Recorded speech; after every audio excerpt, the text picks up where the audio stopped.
This channel does not promote any violent, harmful, or illegal activities. All content provided by this channel is meant for an educational purpose only. Mob culture শেষ। BNP সরকার গঠনের পরদিন 18 ফেব্রুয়ারি এমন ঘোষণা দিয়েছিলেন নতুন স্বরাষ্ট্রমন্ত্রী সালাউদ্দিন আহমেদ। বাংলাদেশে কোনো রকমের মব কালচার আর থাকবে না। তার ওই বক্তব্যের পেছনে ছিল অন্তর্বর্তীকালীন সরকারের 1.5 বছরে একের পর এক মব সন্ত্রাসের ঘটনা। সেসবের অবসানের কথাই বলেছিলেন তিনি। দেশের মানুষ আশায় বুক বেঁধেছিল ডক্টর মোহাম্মদ ইউনূসের রাষ্ট্রীয় পৃষ্ঠপোষকতায় সৃষ্ট মব বা সংঘবদ্ধ সন্ত্রাসী কার্যক্রম বন্ধ হবে, মানুষ সুখে শান্তিতে বসবাস করবে, আইনের শাসন প্রতিষ্ঠিত হবে। কিন্তু সেই আশায় গুড়ে বালি। নতুন সরকারের 2 মাস যেতে না যেতে দেশের নতুন করে মব শুরু হয়েছে। গত 10 এপ্রিল শুক্রবার রাজধানীর শাহবাগে মব সৃষ্টি করে আড্ডারত কয়েকজন নারী পুরুষকে সমকামী ট্রান্সজেন্ডার আখ্যা দিয়ে তাদের ওপর হামলা হয়। তার একদিন পর মব সৃষ্টি করে কুষ্টিয়ার দৌলতপুর উপজেলায় কথিত পীর শামীম রেজা ওরফে জাহাঙ্গীরকে তার দরবারে ঢুকে কুপিয়ে হত্যা করা হয়। পুরনো একটি ভিডিও সামনে এনে তার বিরুদ্ধে ধর্ম অবমাননার অভিযোগ তুলে এই হামলা হয়েছিল। ক্ষমতার পরিবর্তন হলেও মব কালচারের পরিবর্তন হয়নি। পরিবর্তন শুধু এইটুকু হয়েছে, ইউনূস সরকারের আমলে কবর থেকে লাশ তুলে পুড়িয়ে দেওয়া হয়েছে, এই ক্ষেত্রে লাশ পোড়ানোর ঘটনা ঘটেনি। প্রসঙ্গত 2021 সালের 16 মার্চ এক অনুসারীর শিশু পুত্রের মরদেহ ঢাকঢোল বাজিয়ে দাফনের একটি ভিডিও সামাজিক যোগাযোগ মাধ্যমে ছড়িয়ে পড়লে আলোচনায় আসেন শামীম। পরে ধর্ম অবমাননার অভিযোগে একই বছরের 16 সেপ্টেম্বর গভীর রাতে তাকে দক্ষিণ ফিলিপনগর গ্রাম থেকে গ্রেপ্তার করা হয়। দীর্ঘদিন কারাভোগের পর তিনি মুক্তি পান। দীর্ঘ 5 বছর পর গত 10 এপ্রিল শুক্রবার দিবাগত রাত থেকে ফিলিপনগর এলাকায় সামাজিক যোগাযোগ মাধ্যম ফেসবুকে 3টি পেজ ও 4টি ব্যক্তিগত আইডি থেকে 36 সেকেন্ডের একটি ভিডিও পোস্ট হতে থাকে। ফেসবুক আইডিগুলো বাংলায় লেখা। এর মধ্যে অন্যতম হচ্ছে সত্যের সন্ধানে ফিলিপনগর। ধর্ম অবমাননার অভিযোগ আনা ভিডিওর লিঙ্কগুলো গতকাল শনিবার সকাল পর্যন্ত ফিলিপনগর ইউনিয়নের বিভিন্ন গ্রামের মানুষের মেসেঞ্জার ও আইডিতে শেয়ার করে উত্তেজনা প্রকাশ করা হয়। এতে পরিষ্কার মবের এই ঘটনাটি পরিকল্পিত। গত 11 এপ্রিল শনিবার সকালে শতাধিক মানুষ শামীমের দরবার থেকে আধা কিলোমিটার দূরে আবেদের ঘাট এলাকায় জড়ো হয়। জোহরের নামাজের পর বেলা 2:30টার দিকে এলাকায় বেশ কয়েকটি স্থান থেকে বিভিন্ন বয়সী লোকজন লাঠিসোঁটা, রড ও হাঁসুয়া নিয়ে আস্তানায় এসে হামলা চালায়। আধা ঘন্টার বেশি সময় ধরে সেখানে তাণ্ডব চালানো হয়। এক পর্যায়ে পুলিশের উপস্থিতিতেই শামীমকে কুপিয়ে ও পিটিয়ে হত্যা করা হয়। মব হত্যার শিকার শামীম ফিলিপনগর উচ্চ বিদ্যালয় থেকে 1984 সালে এসএসসি, কুমারখালী ডিগ্রি কলেজ থেকে এসএসসি এবং ভেড়ামারা কলেজ থেকে বিকম পাশ করেন। পরে জগন্নাথ বিশ্ববিদ্যালয় কলেজ থেকে এমকম সম্পন্ন করেন। শিক্ষাজীবন শেষে কেরানীগঞ্জ এলাকায় একটি বেসরকারি প্রতিষ্ঠানে চাকরি নেন শামীম।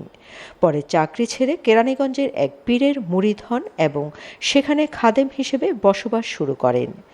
তখন থেকে পরিবারের সঙ্গে তার যোগাযোগ বিচ্ছিন্ন হয়ে যায়। 2007 সালে তিনি বিয়ে করলেও সেই সংসার দীর্ঘস্থায়ী হয়নি। শামীম রেজা 2018 সালের দিকে নিজ বাড়িতে এসে পৈতৃক জমিতে ওই আস্তানা গড়ে তোলেন।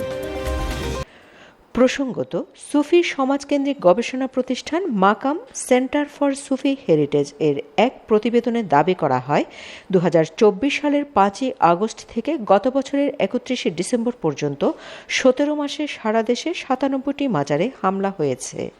এর মধ্যে ঢাকা ও চট্টগ্রাম বিভাগে 64টি হামলার ঘটনা ঘটেছে, যা মোট ঘটনার 2/3।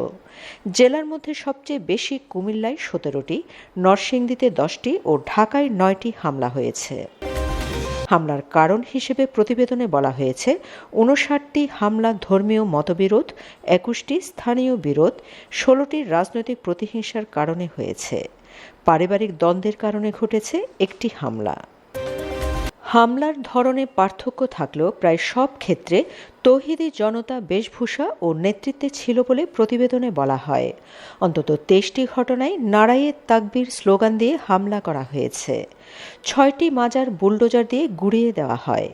মাজারে হামলার সঙ্গে মাজার সংশ্লিষ্ট ৭টি মসজিদেও হামলা হয় বলে জানিয়েছে মাকাম। মাজারে হামলায় রাজনৈতিক দলগুলোর সম্পৃক্ততার তথ্য তুলে ধরে প্রতিবেদনে বলা হয়, সবচেয়ে বেশি ১৩টি হামলায় ইসলামী আন্দোলন বাংলাদেশের স্থানীয় নেতাকর্মী ও সমর্থকেরা জড়িত থাকার তথ্য পাওয়া গেছে। এছাড়া ৪টি ঘটনায় বিএনপি, ৪টিতে জামায়াতে ইসলামী, ২টিতে কার্যক্রম নিষিদ্ধ আওয়ামী লীগ, ১টিতে এনসিপি এবং ১টিতে বাংলাদেশ খেলাফত মজলিসের নেতাকর্মীদের জড়িত থাকারও তথ্য পাওয়া গেছে।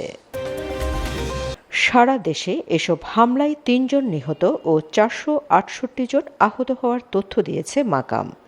এর মধ্যে চট্টগ্রাম বিভাগে ৩১, ঢাকা বিভাগে ১৮০, ময়মনসিংহে ১৫৩, সিলেটে ৪৪, বরিশালে ৩৭ ও খুলনায় ২৩ জন আহত হয়েছেন। নিহত ২ জন ঢাকার, ১ জন ময়মনসিংহের। ১০টি ঘটনায় হামলা চালানোর আগে মাইক ব্যবহার করা হয়েছে, অথচ আইনশৃঙ্খলা রক্ষাকারী বাহিনী আগে থেকে কার্যকর ব্যবস্থা নেয়নি। এসব ঘটনায় মামলা হয়েছে মাত্র ১১টি। মানবাধিকার সংগঠন আইন ও সালিশ কেন্দ্রের পরিসংখ্যান অনুযায়ী ২০২৫ সালের প্রতিবেদনে বলা হয়, ওই বছর গণপিটুনি বা মব সন্ত্রাসের শিকার হয়ে প্রাণ গেছে ১৯৭ জনের। ২০২৪ সালের সংখ্যাটি ছিল ১২৮। অন্তর্বর্তী সরকারের সময়ে মবকে পৃষ্ঠপোষকতা দিয়েছিল, কোনো কোনো ক্ষেত্রে বৈধতা দেওয়ার চেষ্টা ছিল। ফলে মব সহিংসতা আরও ডালপালা ছড়িয়েছে। লেখক ও শিক্ষক আনু মোহাম্মদ বলেছেন, ডক্টর ইউনূসের আমলের মবের ঘটনাগুলোর বিচার হয়নি বলে আবার একই ঘটনা ঘটেছে। আগে যেসব মব সৃষ্টি করে হামলা হয়েছে, সরকারের উচিত সেসব ঘটনা তদন্ত করে শ্বেতপত্র প্রকাশ করা এবং ব্যবস্থা নেওয়া। বিচার না করলে বুঝতে হবে এসব ঘটনায় সরকারের সমর্থন রয়েছে। শাহবাগ ও কুষ্টিয়ার সাম্প্রতিক ঘটনাকে পরিকল্পিত মনে করেন তিনি। এটা ঠেকাতে না পারার জন্য সরকারকেও তিনি দায়ী করেন। রাজনৈতিক বিশ্লেষকরা মনে করছেন, ক্ষমতার হাতবদল হলেও ডিপ স্টেট এখনও সক্রিয়। মব কালচারের মাধ্যমে বিএনপির ভাবমূর্তি ও জনপ্রিয়তার ধস নামাতে ডক্টর ইউনূসের লালিতপালিত জঙ্গিদের নতুন করে মাঠে নামিয়েছে। Shamima Chowdhury Shammi, BN News 24।